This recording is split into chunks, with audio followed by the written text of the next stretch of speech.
Heather says, I want to dollar cost average into an index fund such as VOO, but at current prices, I can only buy one share every few months because my brokerage doesn't do fractional shares. NEOS funds are much cheaper, but come with hefty fees. How do I decide which to buy and how much? Should I only buy VOO or should I do a little bit of NEOS as well? How are these funds and taxes actually handled? If I only have a couple shares of VOO, do I even bother reinvesting the dividend? Or do I wait until I have several shares before I begin thinking about a difference? This is a really great question, Robert. I'll start with this dividend reinvestment strategy just really quick, because that I think is the most forgotten about part of investing. Just so we're on the same page, DRIP is one of our favorite acronyms. It stands for Dividend Reinvestment Plan. Essentially what that means is you are reinvesting the dividends paid to you by these stocks and ETFs every single quarter. And fun fact, Robert, over the last, I think it was 80 years or so now with the S&P 500,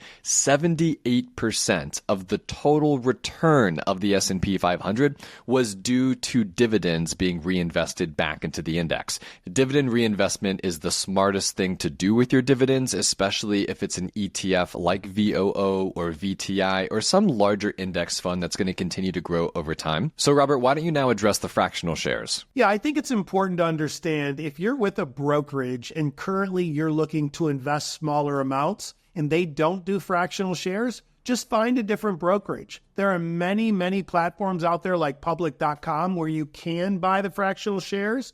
And that'll just make it easier for you until you build up to a place where you can buy larger amounts at a time. But in the beginning, public.com is a great platform to use. And it's really important to understand that because we always talk about investing early and often. And many times people, when they're first getting started, might only have a couple $100 a month. And we don't want you to sit on the sidelines just because a platform you're currently using does not allow this fractional share purchase. So find one you love. We love public.com and use them instead because that way you can buy what you want based on your budget and keep investing monthly and be consistent. It's so important. And relative to the fees, this is a really good question, but you have to look at it this way, especially relative to NEOS. You look at it and say, well, the fees are a little bit higher than what you get from a VOO, but you also have to look at the returns, the strategies, and the active management that someone like NEOS puts into these funds.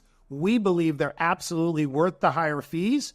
And so make sure you understand if you're looking at VOO versus a NEOS fund, it's really not an apples to apples comparison because VOO is just the S&P 500, very easy to manage, and that's why it has a very low cost fee as the expense ratio. NEOS is higher because it's option-based strategies, and there is a lot more management that goes into it. So very important to have an understanding of the differences and why those higher fees happen, because we want to make sure we're always looking out for ourselves and everyone that follows along to make sure that you're buying the right things and you're understanding the fees, but it's important to have that distinction in the difference. So to address the fees, I think this sometimes becomes an issue where people don't understand how it works.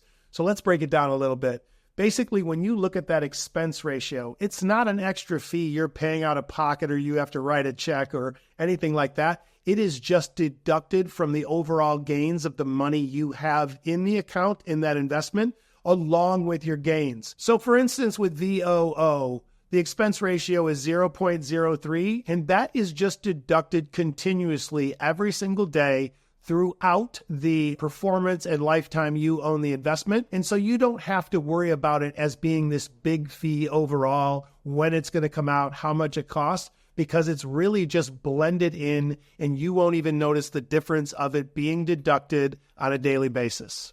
I think that's a great breakdown, Robert. The biggest thing I think people need to understand is that, one, paying a fee for an ETF isn't actually money coming out of your brokerage account or swiping your credit card or some weird subscription. It comes out automatically and reflected in the price performance and the total return of that ETF. And then two, to this idea of NEOS funds, You're right. Neos funds are a little bit more expensive, but again, it's an actively managed, data-driven strategy that is really, really effective at generating high monthly income for their investors. So it's really a little bit of a trade-off there, but it works for a lot of people, including myself. Now, again, cannot emphasize enough how important it is to switch to a broker that offers fractional shares. You should not be sitting in a savings account trying to save up a couple $100 every month before you can go buy a whole share of VOO or things of that nature.